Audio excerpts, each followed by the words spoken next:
Hello, Idaho, and welcome back to our virtual celebration of all things STEM, our virtual STEM Matters 2022.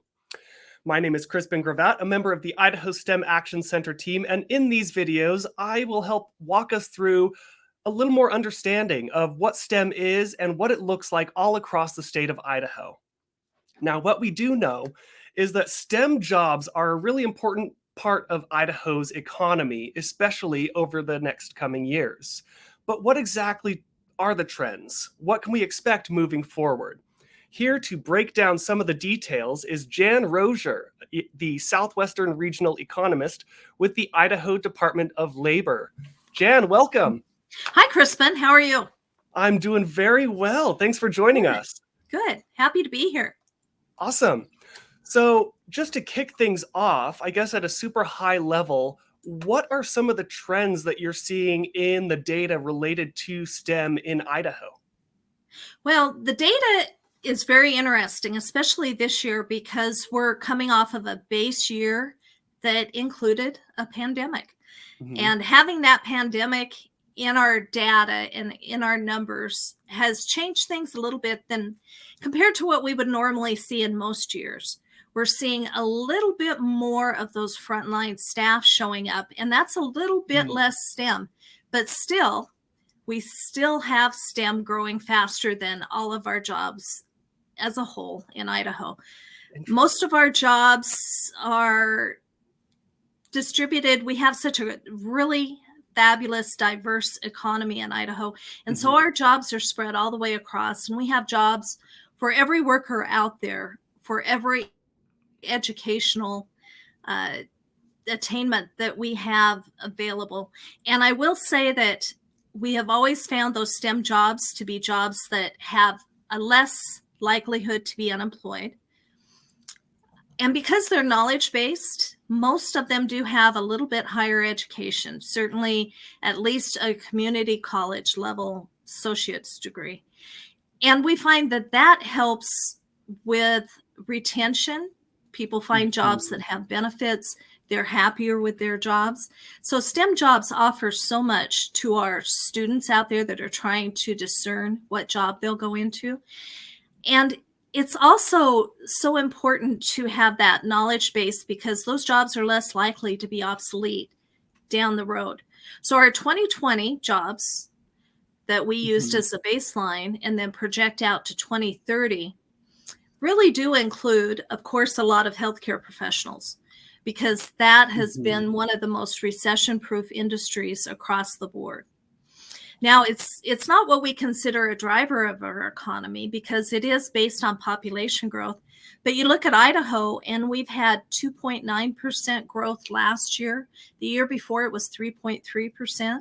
We have over 100,000 new residents in our state in the last 2 years. And so we're needing a lot of services for those that are more affluent and for those that are aging out of doing a lot of the tasks around the house or might be entering into some issues with their health. So healthcare is really important, but so are all the other jobs that provide services that require IT, another huge thing.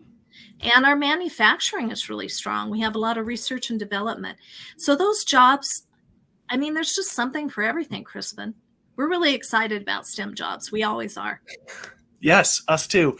And Idaho has been growing rapidly over the past couple years. So it's really interesting to see that the correlation of these sort of service level jobs in healthcare, in IT, as well as some of the more frontline roles are are growing a little bit faster than some other roles potentially. They are. Yeah, 15.4% growth over that 10-year time period for STEM jobs. Well, we're only estimating about 14.8% growth for all of our jobs as a whole. And those sound like some pretty promising growth numbers regardless, but especially in STEM careers and looking forward into what Idaho students currently can start investing in as far as the development of their skills. And to that end, how important is developing those skills to have sort of a baseline entering into the workforce to Idaho's economy more broadly?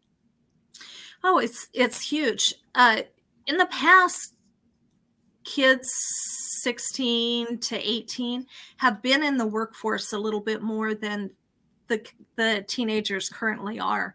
And Hmm. so we're hoping to get more apprenticeships going. And those apprenticeships could include engineers going into some of our food processing plants and seeing how they program those processes that run the lines. The pandemic has created such a huge number of new apps and a huge amount of automation and artificial intelligence that the IT jobs are out there and just crying to be filled. That's one of the huge components of the Hmm. STEM jobs too, is those those coding jobs, those user Right. support jobs. They're all so critical for us to move forward and keep innovation going in Idaho. Uh, as far as monetarily, we did do a nice rough dirty estimate of about how much, if we filled all of those STEM jobs over the next 10 Hmm. years, we estimate about $2.3 trillion will be infused into the economy. And that's just a ton. That's a Yeah, ton. that's not chump change. No, but we're That, talking 12,000 jobs, and they all pay anywhere from 40,000 to over 100,000 a year. And they are knowledge-based jobs. They take educational mhm. preparation, and we're getting a reputation at our universities as providing a really solid education at a lower price tag than a lot of states. And so included in those STEM jobs are some of our post-secondary instructors and Mhm. professors and teachers. They're really important to our supply chain of labor. We talk about our disrupted supply chains, and our labor is another supply chain that is disrupted right now. Mhm. Yeah, and as a graduate of an Idaho university, I can tell you that they are top notch in Yay, equipping us with the skills that we need to succeed right here in the Gem State. for So sure. backing up a little bit, we've talked about a couple different sectors of sort of the STEM economy in healthcare, IT, food processing. What are some of the biggest sectors of the STEM economy, and what sorts of jobs are out there? Well, the largest sector really is healthcare, and partially it's due to the fact that it's it just has such large employers, and so it Mhm. it really gets a lot of interest because of that, and because our population is aging so quickly compared to our younger population, Right. which is coming on board slower because we have smaller families, and we have a little bit less immigration at this point as well compared to 10 years ago. So it's really important that we acknowledge healthcare, but we have to acknowledge that there's other components too. And I would absolutely say that some of the important things that comprise STEM jobs are engineering jobs, Mhm. especially during this huge crush of construction we have going. If we Right. didn't have the architects, the surveyors, the mapping individuals, uh, the engineers that work behind the scenes, and also with our big infrastructure bill that we're anticipating will be passed this year. Mhm. Or I think every state is hopeful for that because we all have aging infrastructure. With that, we need even more civil engineers. So I would Right. say that the engineering components, the IT components, and the healthcare are the main sectors that really involve STEM. But those other jobs that are onesies, twosies, tensies, twenties, they're important jobs and they're interesting jobs and they pay well. Mhm. If you want to go into being an actuarial, you have a million job openings across the nation, quite frankly. They're high demand. They are huge demand and they pay well, but there's not very many openings. So when they do have openings, you really Mm. need to jump on them. In Idaho, we have a lot of people retiring. We are seeing that during the pandemic. Right. And so there's added openings in all of these positions.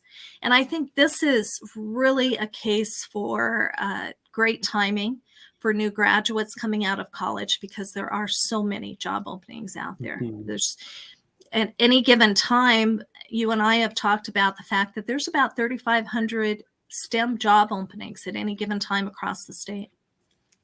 Yeah, and that's a huge opportunity to invest in these skills, especially it, like you said, in engineering. I know where I live right now, there's one road in and one road out because I'm surrounded on three sides by construction projects. Oh, So wow. Yeah. And it's a, and this isn't just the big MSAs. This isn't just the oh Boise yeah. MSA or Coeur d'Alene MSA. This is happening across rural Idaho too. We're seeing Mhm. growth in those smaller areas. People want to move out there. There hasn't been a lot of construction or updates to some of the aging housing that they've had in some of these smaller Mhm. communities for a long time.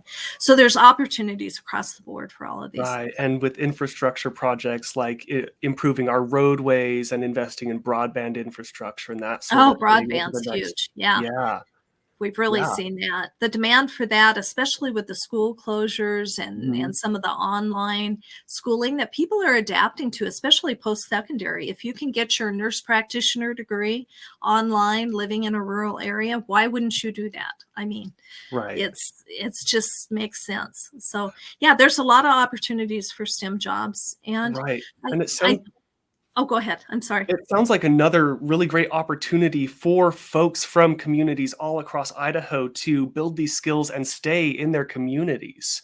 It's an Yes. opportunity to invest in the communities where people grow up, where people choose to live, and Mhm. not an opportunity to necessarily move out to the major metropolitan areas or anywhere, anything like that.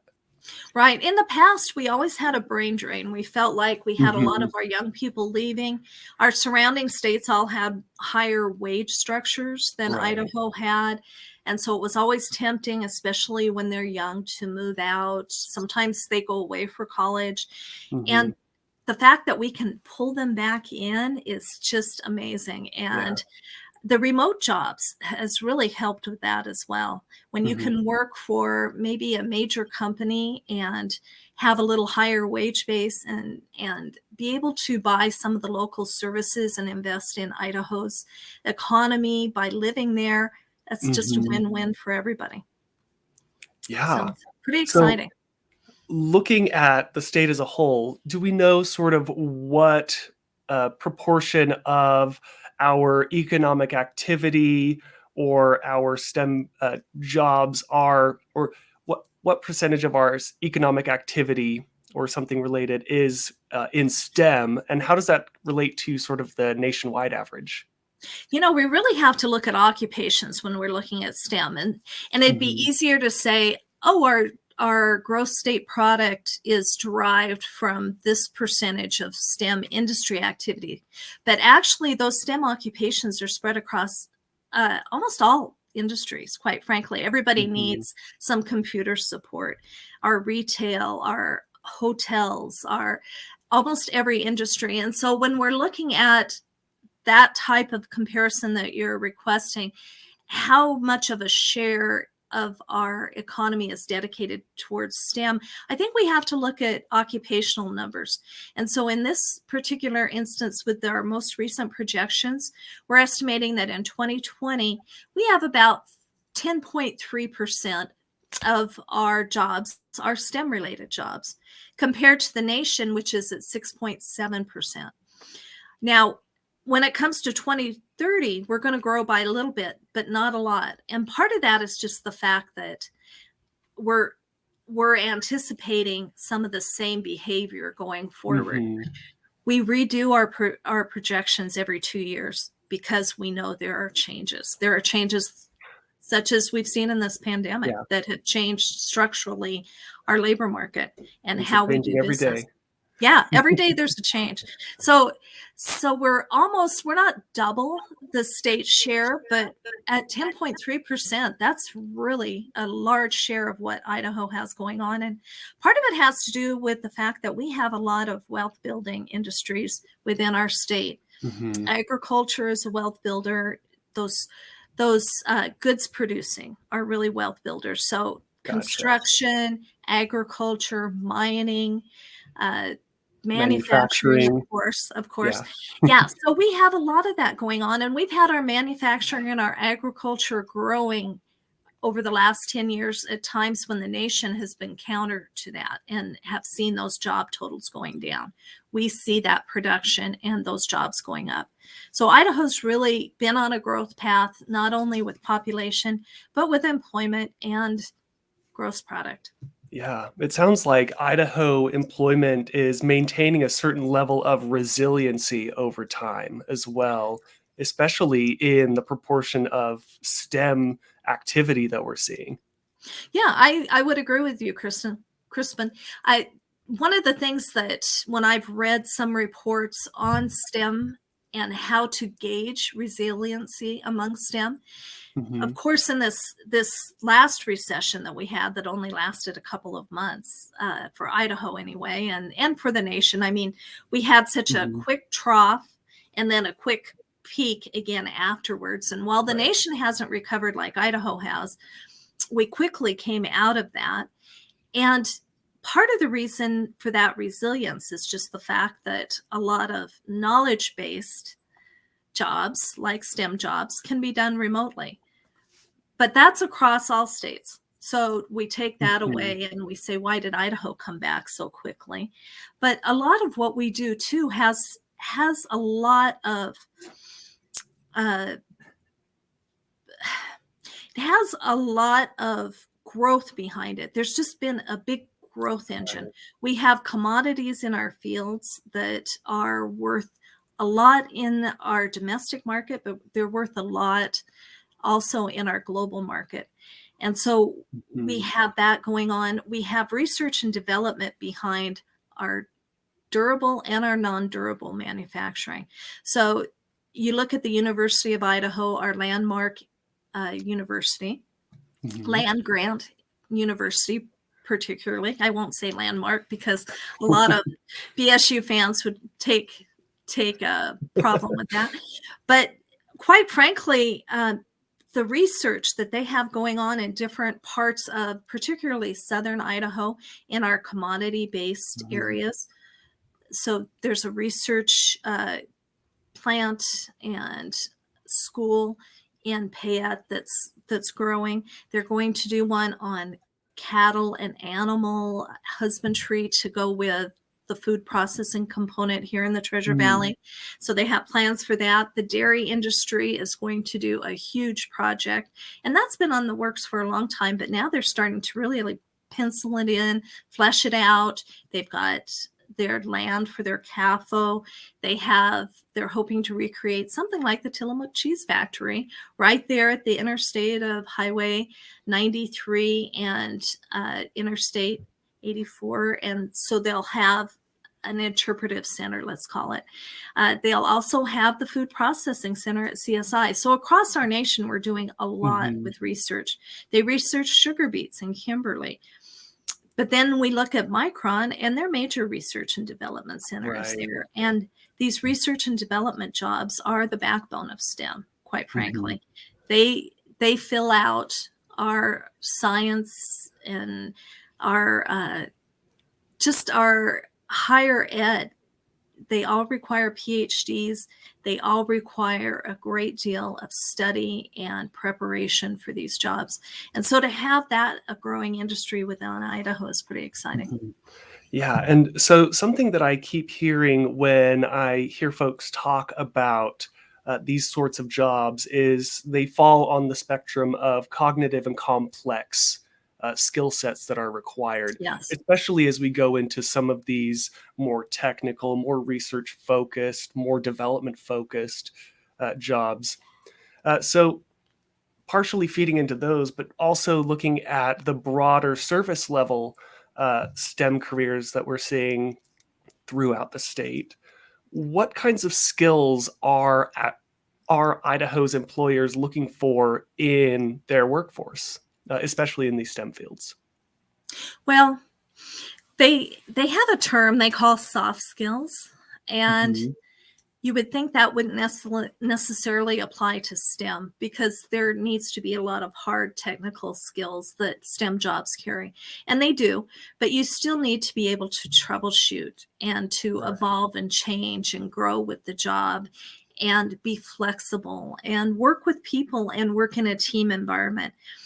So, in all of our different disciplines that comprise STEM, working in a team is incredibly important. And it's something that I believe a lot of the high school students practice.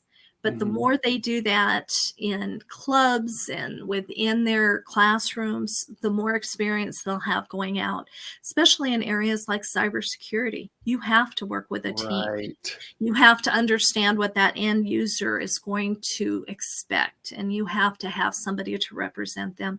You have to have someone to represent the business side of things and how much it's going to cost to put something together, and to pull back your time maybe when it's getting to be exorbitant.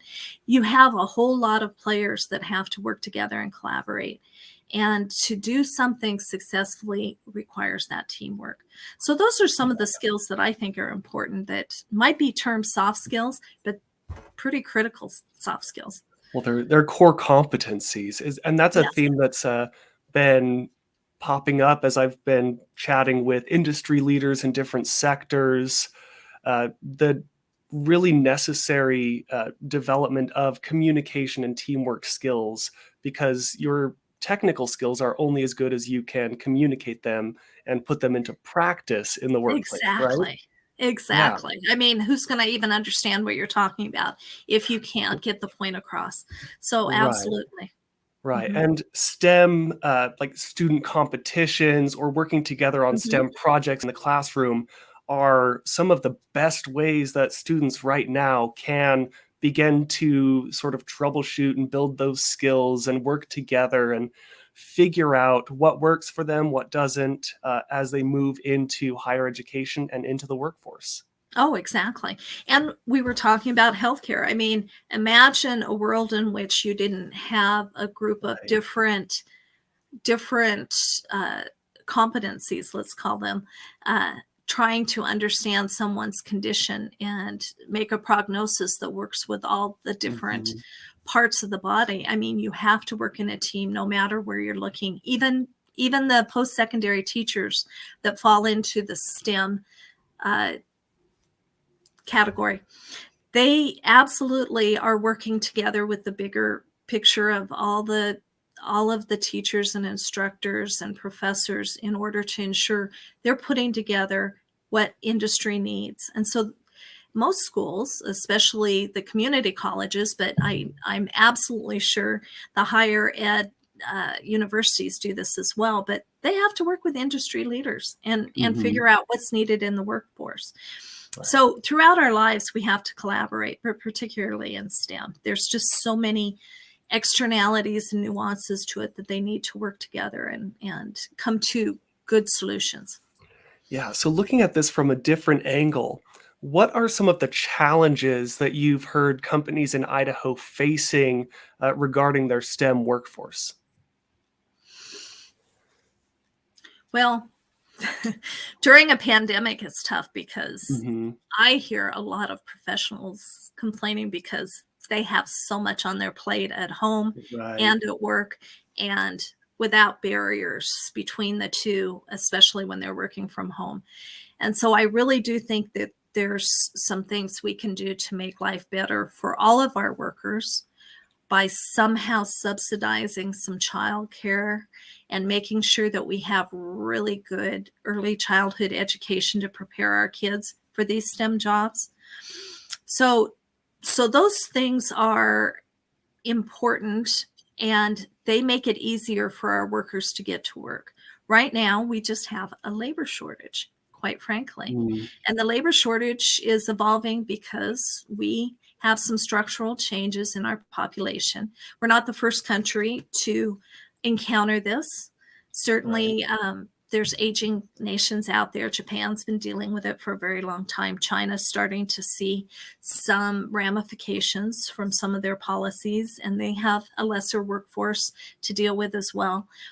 But the European countries have had aging workforces for a long time, and they have sped up their automation. And we see that now. We're having higher productivity levels because of the fact that we are stressed for labor. And Right. we're finding different solutions that include changing our processes, perhaps, or bringing in some automation that will help with those rote tasks that we had people doing before. We Right. don't want to lose sight of having human to human interaction, No, not at all. but there are certain things that we really don't need people to be doing for us. And Mhm. gosh, you look at the factory and the evolution from some of those rote, routine jobs uh, that caused a lot of injuries, quite frankly, because they were so Mhm. repetitive, into jobs in which now you can solve problems with figuring out ways to automate it, and then people can focus on something that's more fulfilling. Right. An example that I hear time and again is looking at the way that food processing and production is changing in Idaho, Mhm.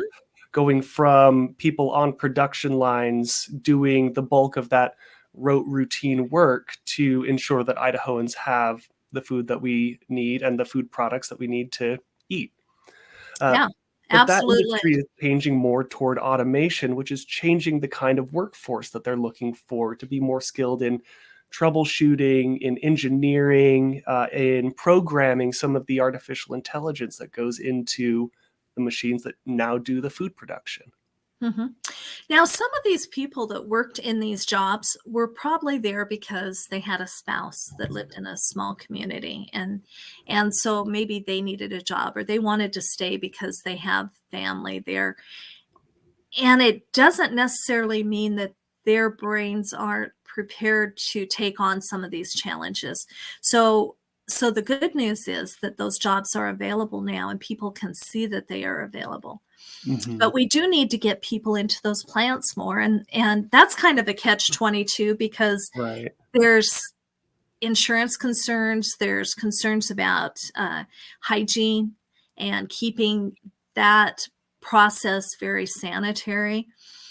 But it is really fun because I've been privileged enough to be able to see a lot of different factories and plants over the last 15 years, and they have absolutely evolved. They've evolved similar to how our kitchens have evolved from being kind of, Mhm. not quite as stainless steel, not quite as commercial looking, not quite as hygienic looking as they are now. And it's really fun to go in there. At times, I can remember having to wear things over my ears because it was so loud, and that's not the case anymore.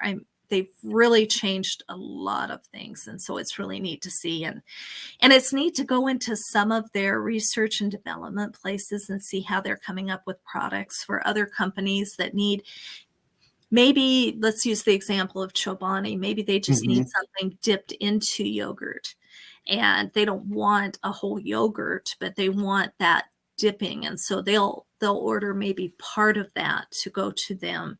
Um, we have a company that makes cheese powder for almost all the leading brands Mhm. that use cheese powder, and we have no idea because it's independently labeled, and we have no idea what that company probably does just from the outside, but it's impacting Yep. tons of tons of products that are on our grocery stores. So yeah, it's really neat to see how things have evolved, Yeah. and only expect more of that, right? Yeah, as we're looking forward, who knows what's coming next and what Idahoan is gonna come up with the next sliced bread, right? The next Right, way to right. revolutionize any of our myriad STEM industries here in the Gem State. Now we can hope that registered nurses are one of our, ever since Mhm. I've done this job for 15 years, registered nurses and truck drivers have been at the top of our in demand occupations. Now, only one of those is a STEM job. You can guess which one it is, of course, the registered nurse. But I don't believe those will ever be obsolete, Mhm. while the truck drivers very well could be based on some of the automation that they're coming up with. Right. So we will see. That's one So of really those to be important to told. invest in building those sort of core STEM competencies and those STEM skills to sort of future-proof your career moving forward. Yes, that's a great way to put it. Awesome. Future-proof it. Yeah. Well, Jen, is there anything else that you want folks at home who want to know more about STEM jobs, STEM employment in the state of Idaho? I just want them to know that if they have any interest in science, technology, engineering, and math, that they should absolutely run with it and not look at the numbers, not look at whether they're a hot job or not, because there's other things, other externalities to look at with the job, and it's how much you love it and how much passion you can put into it. And so if you love any of those disciplines, please, please, go for it, because they are fast growing and you do have some very good opportunities in a craft that is going to be around for a long time. Awesome. Well, how can folks, nerds like you and me, find out more, dive into some of the data, and get more of a finger on the pulse of STEM in Idaho? Well, I know you probably have a website, but we certainly have a website. It's based on our labor market information. So it's immediately LMI, that acronym, labor market information.idaho.gov, and it'll take you straight to a lot of our research. You can see the projections that we've talked about today from 2020 to 2030, 10 years down the road. And you can also see those STEM jobs, and you can see basically what comprises those. Another thing is the hot jobs, which I will say, right now we have a lot of construction jobs that showed up on our hot jobs because of what's going on in our economy right now. But once again, those healthcare and those IT jobs, and then some of the post-secondary teaching jobs and some of the manufacturing, megatronic jobs are all showing up on the hot jobs too. There are sufficient numbers.